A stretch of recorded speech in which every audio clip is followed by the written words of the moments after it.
the lost art of learning through travel, why journeys were the greatest universities of the ancient world. What is education? Is it merely the ability to read books, pass examinations, and earn degrees? Or is it something far deeper? A lifelong process of discovering the world and ultimately ourselves. Throughout history, some of the greatest lessons were not learned inside classrooms but on the dusty roads, dense forests, towering mountains, and distant shores. Ancient civilizations understood a truth that modern society often overlooks. Traveling is itself a powerful form of education. It broadens the mind, deepens understanding, and reveals realities that no book can fully capture.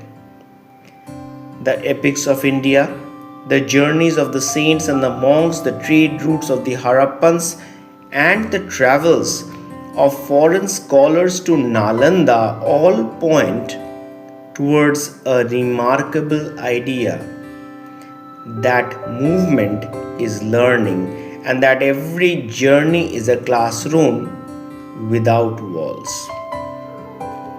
The ancient Indian tradition never separated travel from education.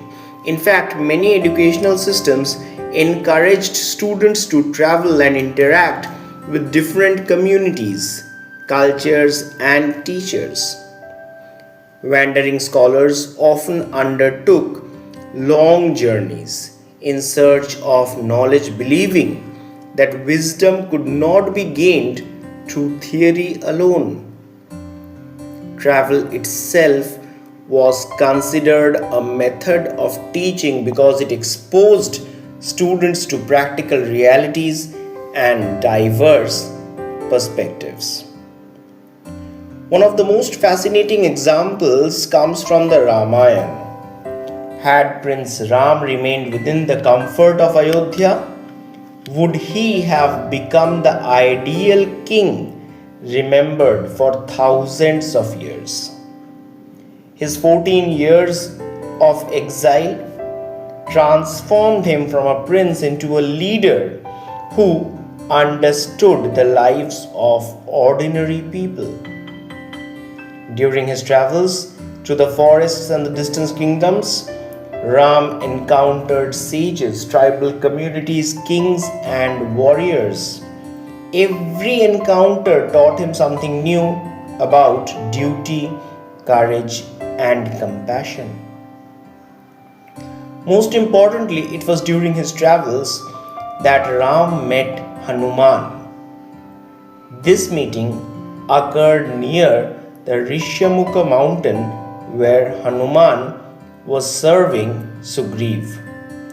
Approached Ram and Lakshman disguised as a humble ascetic. That single encounter changed the course of history.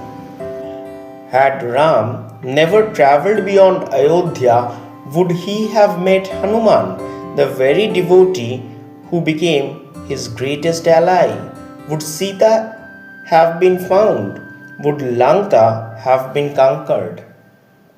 The journey itself created the opportunity for knowledge, friendship, and victory. This lesson is profound. Some of life's greatest teachers are waiting in places we have never visited. The Mahabharata provides another extraordinary example. The 12 years of exile endured by the Pandavas were not merely years of suffering, they became years of education.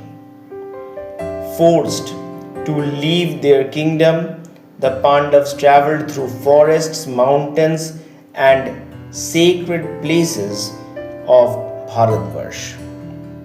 During these journeys, they met sages who shared spiritual wisdom and practical knowledge. Arjun's travels were particularly significant. To prepare for the inevitable conflict with the Kauravas, he journeyed across distant lands and undertook several penances.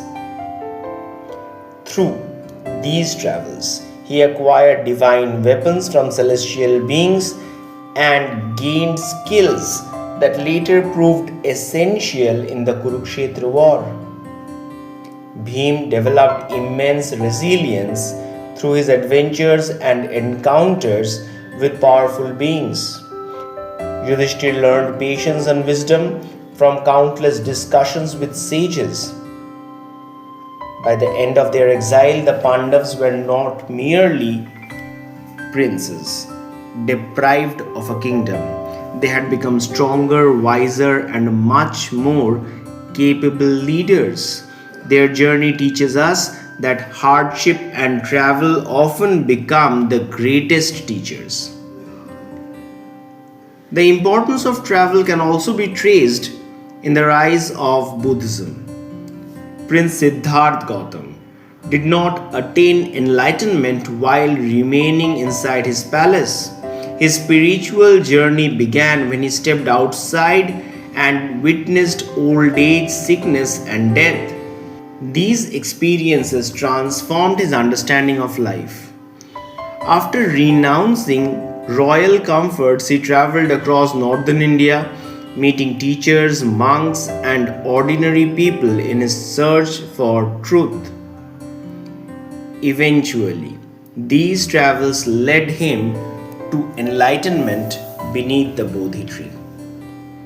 Even after becoming the Buddha, he continued traveling for decades. He walked from village to village, kingdom to kingdom, teaching people and learning about their struggles. Buddhism spread all across Asia because monks undertook long and difficult journeys.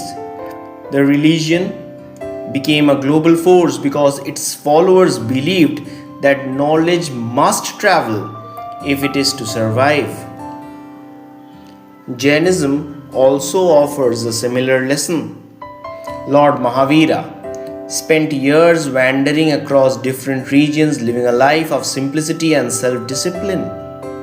His travels exposed him to people from all walks of life and enabled him to spread his teachings widely.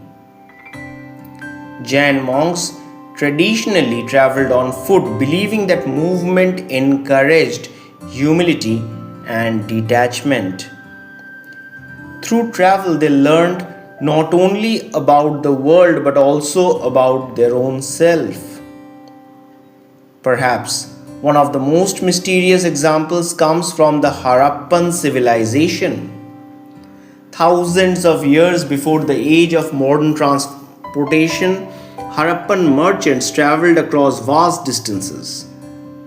Archaeological evidence suggests extensive trade networks connecting the Indus cities with distant regions including Mesopotamia. Their journeys carried not only in goods but also ideas, technologies, and cultural influences. Evidence indicates sophisticated commercial networks that linked multiple settlements with distant trading centers. Yet many mysteries remain. How did the Harappan sailors navigate the seas without the modern instruments? What stories did the traders bring back from the foreign lands? What languages did they hear in the distant ports? What knowledge traveled alongside the goods? The silent ruins of the Harappa seem to guard these secrets even today. Our story becomes even more fascinating when we look at the Nalanda University. Ancient Nalanda attracted thousands of students from all across Asia, including China, Korea, Tibet, and Southeast Asia. Among the most famous visitors was the Chinese monk Yuan-sang, who traveled thousands of kilometers through deserts, mountains, and foreign kingdoms simply to study in India. His journey took several years and involved immense hardship, Yet he believed that true knowledge was worth every challenge. Upon reaching Nalanda, he studied under great scholars and later carried valuable texts and ideas back to China. Chinese pilgrims such as Wenzhang and Yijing left detailed accounts of Nalanda, which had become an international center of learning, attracting students from various regions. Now imagine the determination required for such a journey. No airplanes, no trains, no internet, only a burning desire to learn. Was the real education found within Nalanda's classrooms? Or was it also hidden in the long road that brought him there? Travel teaches lessons that cannot be memorized. Geography becomes meaningful when one stands beside the mighty river. History comes alive when one walks among the ancient ruins.